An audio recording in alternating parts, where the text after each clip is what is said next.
Karena tak satu pun dari mereka mengantuk sama sekali, Tama berhenti memasang tenda.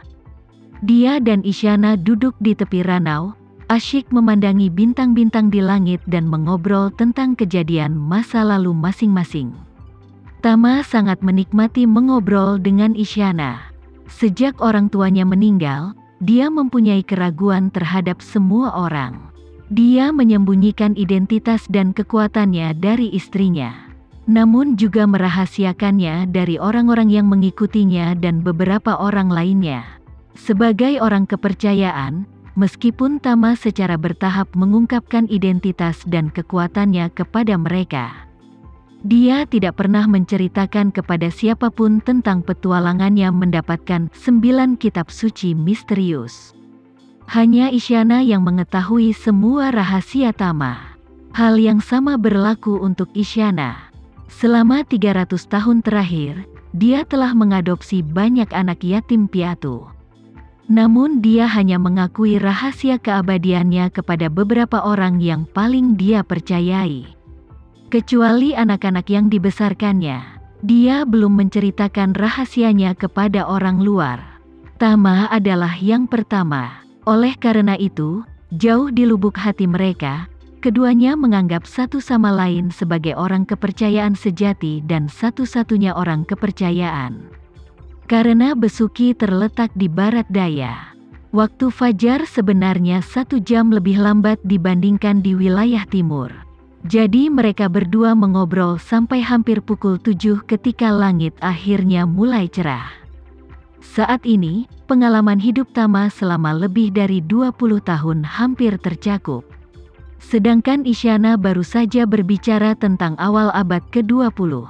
Melihat langit sudah cerah, Isyana berkata kepada Tama, "Tuan, sudah hampir waktunya kita berangkat kan?" Tama mengangguk dan berkata, "Kamu belum menjelaskan lebih lanjut tentang bagaimana kamu disergap oleh Victoria di pulau waktu itu dan lolos dari kematian." "Pengalamanku." Isyana tersenyum dan berkata, "Tuan, kamu ingin mendengarnya? Aku akan memberitahumu secara detail setelah aku kembali ke rumah." "Oke." Tama mengulurkan tangan dan berkata, "Sudah hampir waktunya untuk pergi ke bandara." Setelah itu, dia menunjuk ibu teh puer dan berkata, "Nona, kamu punya pengalaman menanam pohon teh. Datang dan gali induk teh puer." Isyana mengangguk dan hendak menggali induk teh puer dengan tangan kosong. Tapi begitu dia mengulurkan tangannya, dia tiba-tiba berhenti dan berseru, "Tuan, lihat, daun yang dipetik tadi malam sudah tumbuh." "Benarkah?" Tama melihatnya dengan saksama sambil bertanya-tanya. Dan benar saja, dia menemukan bahwa 2 tempat yang dia cabut kemarin kini telah menumbuhkan 2 daun muda yang sangat segar yang bahkan tertutup embun. Tama tidak bisa tidak kagum. Kecepatan ini sangat cepat, aku tidak menyadari bahwa dia benar-benar menumbuhkan daunnya dengan tenang. Isyana juga sangat terkejut dan berkata, "Bukan hal yang aneh jika daunnya tumbuh kembali setelah dipetik. Tetapi pertumbuhannya begitu cepat, sangat jarang melihatnya tumbuh. Sepertinya vitalitas dari induk teh pucai ini sangat kuat." Tama tersenyum dan berkata, "Dengan kecepatan perbaikannya, meskipun kita mencabut semua daunnya, tidak akan memakan waktu lama. Dia pasti bisa pulih seperti semula." Isyana berkata pelan, "Tuan, jangan khawatirkan daunnya untuk saat ini, karena kamu harus membiarkannya tumbuh lebih panjang." Tama mengangguk dan berkata sambil tersenyum, "Jangan khawatir, aku tidak akan mendapatkan semua manfaatnya." Isyana mengulurkan tangannya, dengan hati-hati mengupas loes di sekitar ibu puca, dan membungkus akarnya sebesar bola voli. Semua tanah digali bersama-sama. Setelah menggalinya, ia segera menggunakan air mineral yang dibawanya untuk membasahi gumpalan tanah yang terjalin dengan akar.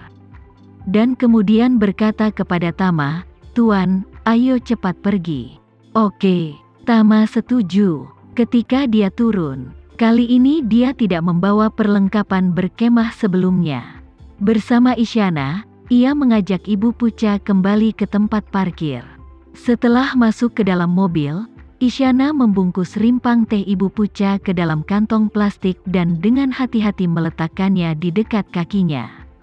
Lalu dia berkata kepada Tama, "Tuan, sudah siap." Tama hendak menyalakan mobil ketika dia tiba-tiba melihat seorang pria berusia 60-an. Orang tua itu berjalan keluar desa. Melihat kendaraan off-road diparkir di ujung desa, orang tua itu sedikit bingung dan terus menatap ke arah mobil. Tama menurunkan jendela mobil dan bertanya kepadanya, "Paman, kami adalah staf Departemen Meteorologi. Apa Anda mendengar suara guntur dan hujan tadi malam?" "Guntur dan hujan apa?" Orang tua itu berkata tidak puas.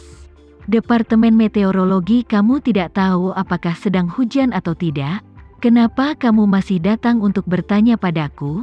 Tama berkata sambil tersenyum, "Benar, Tuan.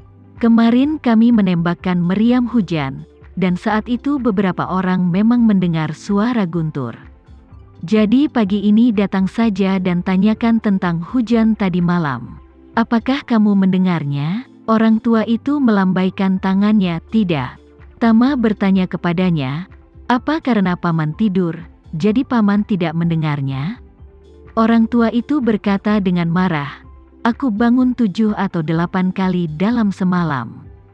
Bahkan tetangga sebelah pun bisa membangunkanku dengan suara berisiknya. Apa aku masih tidak bisa mendengar suara guntur?" Setelah itu, lelaki tua itu menambahkan, "Aku hanya berharap akan segera turun hujan. Sudah sebulan tidak turun hujan, dan permukaan air di Ranau turun drastis. Tama mengangguk dan berkata cepat, "Kalau begitu ayo kembali dan laporkan ke direktur. Dan lihat apakah kita dapat memanfaatkan waktu untuk mengatur curah hujan buatan lagi." Orang tua itu mengabaikannya dan pergi. Tama menutup jendela mobil dan berkata kepada Isyana di sampingnya, "Sepertinya itu memang ilusi. Mungkin halusinasi itu hanya berlaku untukmu dan aku." "Mungkin." Isyana mengangguk, tetapi alisnya sedikit mengernyit dan tidak pernah rileks. Perjalanan pulang Tama dan Isyana berjalan lancar. Pesawat lepas landas tepat waktu pada pukul 8 dan tiba di Jakarta tepat pukul 30. Siang harinya, keduanya bergegas kembali ke Villa Isyana. Sepanjang perjalanan, Isyana menggendong tanaman muda itu dan tidak berani bersantai sejenak. Setelah kembali ke villa, Isyana meminta semua orang di villa untuk menghindari sementara, dan pergi ke halaman atas bersama Tama, dan segera mulai menanam kembali tanaman muda itu. Dan dia melihat ke halaman dan menemukan bahwa jika pohon lain di halaman tidak ditebang, maka ruang terbuka di sebelah kolam air panas adalah yang paling cocok. Dia menunjuk ke ruang terbuka dan berkata kepada Tama, "Menurut kecepatan pertumbuhan normal pohon teh, ruang di sini mungkin cukup untuk pertumbuhan pohon teh selama 10 atau 8 tahun. Tapi aku tidak tahu seberapa cepat pertumbuhan Ibu Puca. Kalau tumbuh sampai skala tertentu, ruang tanah di sini tidak cukup, kita harus pindah tempat." Tama berkata sambil tersenyum, "Jangan khawatir, taruh saja di sini untuk sementara waktu. Letakkan di sini dulu, dan mungkin ubah ke tempat lain di masa mendatang. Setelah kamu mengambil alih grup Kana dan mengubah Gunung Erlang, mungkin kamu juga dapat memindahkannya ke Gunung Erlang." Isyana menggelengkan kepalanya dan berkata, "Pohon ini milik Tuan, dan aku hanya mengurusnya atas nama Tuan. Jika tidak bisa ditanam di sini di masa depan, dan Tuan menyuruh untuk memindahkannya, maka aku akan memindahkannya ke sana." Tama berkata dengan serius, "Dia sudah lama bersamamu, jadi terserah padamu untuk memutuskan di mana akan menanam di masa depan." Isyana mengangguk, "Aku mendengarkanmu, Tuan." Sambil berbicara, dia membawa sekop kecil untuk berkebun dan mulai memindahkan tanah di tepi kolam air panas. Dia menggali lubang seukuran bola basket, dengan hati-hati memasukkan akar induk puca ke dalamnya, dan mengisinya dengan sebagian tanah galian. Kemudian dia mengambil sendok kayu dan meletakkannya di sebelah kolam air panas. Dia mengambil air bersuhu ruangan ke dalam tangki air dan menuangkan air dengan hati-hati di sepanjang tepinya. Saat ini, sinar matahari tengah hari menyinari dedaunan hijau yang lembut, membuat dedaunan hijau menjadi tembus cahaya. Sekian dulu ya video kali ini, kita lanjutkan lagi videonya di lain waktu. Oh iya, bagaimana menurut kalian? Semoga bisa sedikit menghibur kalian semua.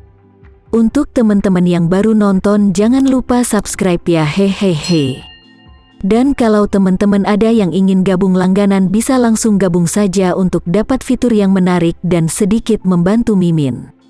Terima kasih banyak sudah menonton, sampai jumpa lagi, bye.